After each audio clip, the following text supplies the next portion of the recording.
주님께서 여러분과 함께 또한 사제의 영과 함께 요한이 전한 거룩한 복음입니다. 주님 영광 받으소서. 받으소서. 예수님께서 제자들의 발을 씻어주신 다음 그들에게 말씀하셨다. 내가 진실로 진실로 너희에게 말한다. 종은 주인보다 높지 않고 파견된 이는 파견한 이보다 높지 않다. 이것을 알고 그대로 실천하면 너희는 행복하다. 내가 너희를 모두 가리켜 말하는 것이 아니다. 내가 뽑은 이들을 나는 안다. 그러나 제 빵을 먹던 그가 발꿈치를 치켜들며 저에게 대들었습니다. 라는 성경 말씀이 이루어져야 한다. 일이 일어나기 전에 내가 미리 너희에게 말해둔다. 일이 일어날 때에 내가 나임을 너희가 믿게 하려는 것이다. 내가 진실로 진실로 너희에게 말한다. 내가 보내는 이를 맞아들이는 사람은 나를 맞아들이는 것이고 나를 맞아들이는 사람은 나를 보내신 분을 맞아들이는 것이다. 주님의 말씀입니다. 그리스도님 찬미합니다.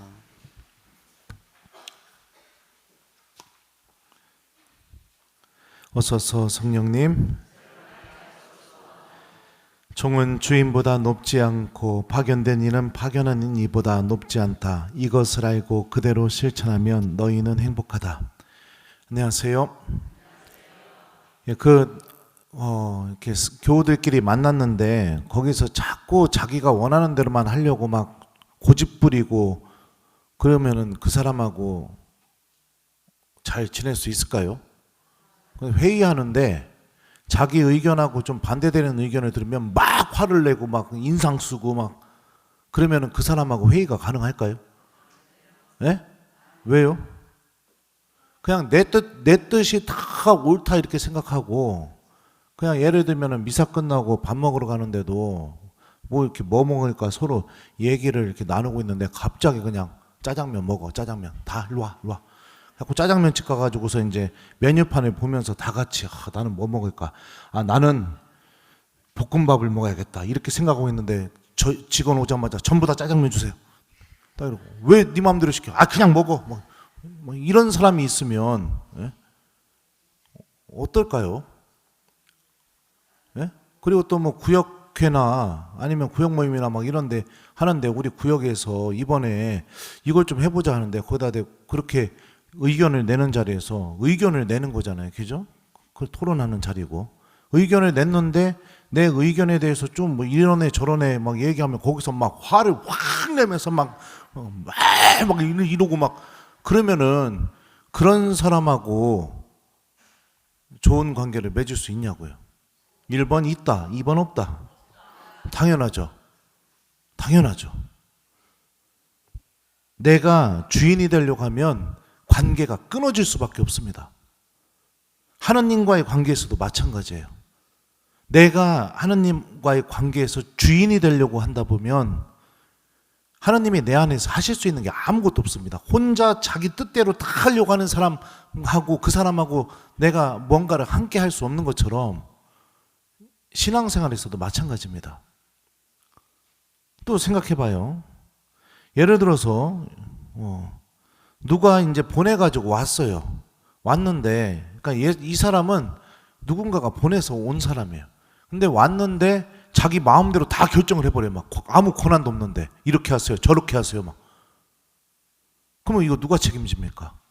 결국에는 파견을 보낸 사람이 이 사람을 더 이상 두 번 다시 얘는 절대로 일시키거나 뭐 보내면 안 되겠구나. 그런 생각이 들지 않을까요? 그죠? 주님이 말씀하십니다. 종은 주인보다 높지 않고 파견된 이는 파견한 이보다 높지 않다. 이것을 알고 그대로 실천하면 뭐라고 말씀하셨어요? 너희는 행복하다. 그러니까 우리가 하느님과의 관계에서 주인이 되지 않으려고 하고 또 내가 파견된 이가 되지 않으려고 하는 거. 다시 말하면 모든 것을 내 뜻대로 하려고 하는 마음을 내려놓는 거. 이게 우리가 주님께서 주시는 영적인 행복으로 걸어나가는 길입니다. 태초에 아담과 하와는 여러분들도 너무 잘 알고 계시지만 죄를 왜 저지르게 되었느냐? 뱀이 이렇게 말하는 소리를 듣고 이 마음을 소유하게 됐어요. 너희는 결코 죽지 않는다. 너희가 그것을 먹는 날 너희 눈이 열려 하느님처럼 되어서 선과 악을 알게 될 줄을 하느님께서 아시고 그렇게 말씀하신 것이다. 하느님처럼 되고 싶은 마음. 피조물이 하느님이 되기를 원하는 마음. 종이 주인이 되기를 원하는 마음. 파견받은 이가 파견한 이가 되려고 하는 마음. 이런 마음은 악에서 온 마음이고 결국에 하느님과 모든 관계가 끊어지기 시작하게 됩니다. 루카복음에 보면 엘리사벳은 성령으로 가득 차서 우리 어머니이신 성모님께 다음과 같이 말씀하셨습니다. 행복하십니다. 주님께서 하신 말씀이 이루어지리라고 믿으신 분. 신약 성경에서 첫 번째 행복 선언의 주인공이 성모님이신데요. 엘리사벳이 한 말이 아니라 성령께서 엘리사벳을 통해서 하신 말씀이죠. 왜 성모님이 행복하실까요? 주님께서 하신 말씀이 이루어지라고 믿었기 때문에. 그러면은 주님께서 하신 말씀이 이루어지리라고 믿는 자세가 무엇일까요? 그 앞에서 성모님이 가브리엘 천사에게 이렇게 말합니다. 보십시오. 저는 주님의 종입니다. 내 뜻대로 하기를 원하는 게 아니라 나는 주님의 종이니까 말씀하신 대로 저에게 이루어지길 바랍니다. 하느님의 말씀이 나에게 이루어지길 바란다. 나는 종이니까. 나는 주님의 종이니까. 그 선택을 통해 예수님의 어머니가 되셨고 그리고 누구보다도 하느님 구원을 가장 깊게 차지하는 첫 번째 사람이 되셨죠. 신앙생활을 하다 보면 주인이 되고 싶은 마음이 우리들 마음 안에 이렇게 꿈틀꿈틀 거릴 때가 있습니다. 기도할 때도 하느님의 뜻이 이루어지기를 바라는 마음보다 내가 삶을 살아가면서 내 욕심, 내가 바라는 거 이런 것이 이루어지기 위해 기도하고 그리고 또 주님의 말씀을 듣고 따르기보다 내가 원하는 일이 먼저 이루어지기를 바라고 결국에 주인이 되고 싶은 마음, 하느님이 되고 싶은 마음, 파견한 이가 되고 싶은 마음을 쫓다 보면 우리 안에서 제일 먼저 사라지는 게 바로 기도입니다. 하느님과 관계 맺는 시간이 없어지게 돼요. 주님의 말씀도 사라져버리게 되고요. 영적인 기쁨도 메말라가 버리게 됩니다. 하느님께 회개하고 돌아가는 그런 나의 용기 있는 선택, 믿음의 선택도 사라지게 돼요. 왜요? 내가 하느님이고 내가 주인이고 그러니 모든 게 내가 생각한 대로 이루어지기만 하면 되는 것이고 그런 거죠. 그렇게 이루어지는 과정 속에 힘에 붙여지게 되면 그제서 기도합니다. 그런데 어떻게 해요? 그 뜻이 내 뜻이 이루어지기 위해서 기도해요. 오늘 일독서에 보면 여러분들 이스라엘의 구원의 역사가 쫙 펼쳐지게 됩니다. 그죠? 바오로의 입을 통해서요. 근데 바오로가 이스라엘에서 하느님의 종들이 어떤 일을 했는지를 쭉 하다가 중간에 이런 표현이 나옵니다. 한 명을 두고 이렇게 말해요. 하느님께서는 베냐민 지파 사람으로서 키스의 아들인 사울을 그들에게 40년 동안 임금으로 세워주셨습니다. 그러고 나서 그를 물리치시고 라고 되어 있어요. 그러니까 사울은 하느님이 물리쳐버린 사람입니다. 왜 그랬을까요? 아말렉 쪽과의 전투를 나가게 됐을 때 사무엘이 전해준 하느님의 말씀에 순종하지 않았기 때문입니다. 좋은 양들, 좋은 짐승들, 전리품을 남기지 말라고 했는데 전리품을 남겨버렸어요.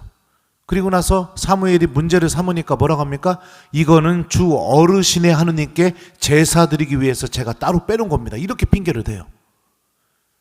그러니 그 유명한 말을 사무엘 예언자가 얘기하죠. 주님의 말씀을 듣는 것보다 제사 드리는 거나 번제를 드리거나 이게 더 좋을 것 같습니까? 정녕 말씀을 명심하는 것이 제사 드린 것보다 낫고, 그죠? 말씀을 내가 거역하지 않는 것이 그 어떤 것보다도 낫다. 사무엘이 이렇게 얘기를 해요. 결국에 주인이 되고 싶은 마음을 갖고 있으면 하느님으로부터 내가 떨어져 나갈 수밖에 없습니다. 일독서 마지막에는 세례자 요한이 언급되고 있습니다. 예수님께서는 세례자 요한을 두고 뭐라고 말씀하셨을까요? 여자의 몸에서 태어난 이 중에 세례자 요한보다 더 큰 일은 없다고 이렇게 말씀하셨어요. 그가 왜 위대한 사람이 될 수 있었을까요? 철저하게 하느님의 종으로 남았기 때문에. 수많은 사람들이 인기를 누리면서 세례자 요한에게 와서 물어봤잖아요. 너 당신이 그리스도냐, 메시아냐, 예언자냐? 근데 다 아니라고 얘기하잖아요. 그럼 당신은 누구요? 나는 광야에서 외치는 이의 소리다. 예수님을 준비하기 위해 나는 그 소명을 받은 사람일 뿐이다. 끝까지 하느님께서 주신 이 소명에 머물면서 하느님의 뜻이 이루어지기를 바라는 그 믿음의 모범을 보여줬죠. 저는 세례자 요한이 겪었을 유혹이 얼마나 큰지 조금은 이해가 됩니다. 조금은 이해가 돼요. 말씀을 전하고 말씀을 교우들 마음속에 넣어주다 보면은 교우들이 때로는 너무 사랑해 줄 때가 있어요. 그럴 때는 마치 내가 예수님이 된 것처럼, 마치 이 모든 복음 선포가 내 능력과 내 힘에서 나온 것처럼 그렇게 착각될 때가 있어요. 그때는 막 어깨가 이렇게 올라가서 아주 그냥 기고만장하고 그럴 때가 있습니다. 그게 어떤 마음이에요? 파견된 이일 뿐인데 파견한 이처럼 생각하는 거죠. 종일 뿐인데 주인처럼 생각할 뿐인 거죠. 아주 교만한 모습인 거죠. 강론이 끝나거나 강의가 끝나게 되면 내심 마음속에서 교우들이 나를 붙잡아 줬으면, 신부님 강론 너무 좋았습니다, 신부님 강의 너무 좋았습니다, 막 이 소리 해주기를 막 내심 기대하고 싶은 마음이 스물스물 올라와요. 근데 다행히 주님께서는 이 원송동 성당에 보내셔서 저를 가르치고 계셔요. 지금까지 우리 교우들 아무도 저한테 강론 좋았습니다 해본 적이 없어요. 5년 동안에. 그래서 겸손해지고 농담이에요. 주인이 되고 싶은 마음, 이 마음을 쫓아가다 보면 결국에 불행해지는 것은 내 자신입니다. 하느님도 잃어버리고 사랑하는 이웃들도 다 잃어버리게 되고, 내 뜻만을 이루어지기를 바라니까 누가 내 옆에 있을 수가 있겠습니까? 당연히 행복할 수가 없겠죠. 지금 혹시 여러분들 불행하다고 느끼거나 나에게 행복이 없다고 느껴지거나 그러시다면 내 마음을 좀 곰곰이 한번 성찰해 보세요. 내 안에 어떤 마음이 나를 움직이고 있는지. 만약에 행복을 느끼지 못하거나 정말 내가 불행하다고 느껴진다면 아마도 내 자신이 내 가족들에게도 주인이 되어 있고, 내가 만나는 사람들에게도 주인이 되어 있고, 하느님과의 기도 안에서도 내가 주인이 되어 있기 때문에 행복을 못 느끼는 겁니다. 다 내 뜻대로 하려고 하니까. 아까 얘기했잖아요. 나는 이거 시키려고 했는데 자기가 그냥 다 이거 먹어버려 막 이렇게 해버리고, 뭐 내가 저 뭐 좀 의견 좀 내려고 했는데 막 그 자기가 낸 의견하고 좀 다르다고 막 화내버리고 막 가버리고 막 뭐 이런 사람과 어떻게 내가 함께 할 수가 있겠습니까? 하느님도 이웃도 가족들도 나와 그 어떤 것을 함께 할 수가 없는 거죠. 불행한 사람이 되는 거죠.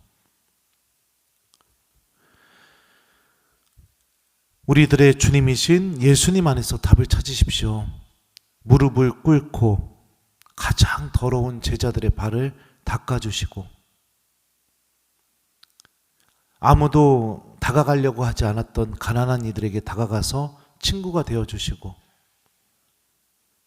죄인들에게 다가가서 그들과 함께 음식을 나누면서 그들도 구원받을 수 있다고 보여주시고, 십자가에 못 박혀서 돌아가실 때까지 하느님의 뜻에 끝까지 순종하시고, 바로 여기에 행복이 있고 여기에 하느님께서 주시는 구원이 있습니다. 불행하다고 느껴지시면 지금 이 순간부터 내가 종이 되려는 마음을 좀 가져보세요. 먼저 들어주십시오. 종의 특징이 그렇죠? 들어주죠. 들은 말을 무시하지 않고 행동으로 옮기죠. 그죠? 네. 뭐 좀 얘기하려고 하면 그냥 막 소리쳐서 그냥 화내버리고 막 이러지 마시고, 혹시나 여기 그런 사람이 있다는 거 아니고요. 들어줘 보라고요. 먼저 들어주고 행동으로 옮겨줘 보고, 그러다면 하느님과의 관계에서도, 이웃과의 관계에서도 먼저 듣고 내 행동으로 옮긴다면 우리는 하느님께서 주시는 그 행복을 맛볼 수 있게 될 겁니다. 그래서 오늘 숙제는 집에 가셔서 주무시기 전까지 종이 되기, 이게 숙제예요. 알았슈? 예, 시키지 마시고 먼저 행동으로 옮기시고, 막 뭐라고 하지 말고 먼저 좀 들어줘 보시고, 하느님과 기도하는 시간에도 주님 이것도 해주시고 저것도 해주시고 저것도 해주시고 막 이게 아니라 그냥 주님 말씀하십시오. 당신 종이 듣고 있습니다. 이러면서 기도도 좀 해보시고, 이렇게 좀 내 뜻을 좀 내려놓는 저녁, 들어주는 저녁. 그래서 우리가 주인이 아니라 종으로서, 파견한 이가 아니라 파견된 이로서 주님께서 말씀하시는 이 행복의 주인공이 되는 오늘 저녁이 됐으면 좋겠습니다. 종은 주인보다 높지 않고 파견된 이는 파견한 이보다 높지 않다. 이것을 알고 그대로 실천하면 너희는 행복하다. 아멘.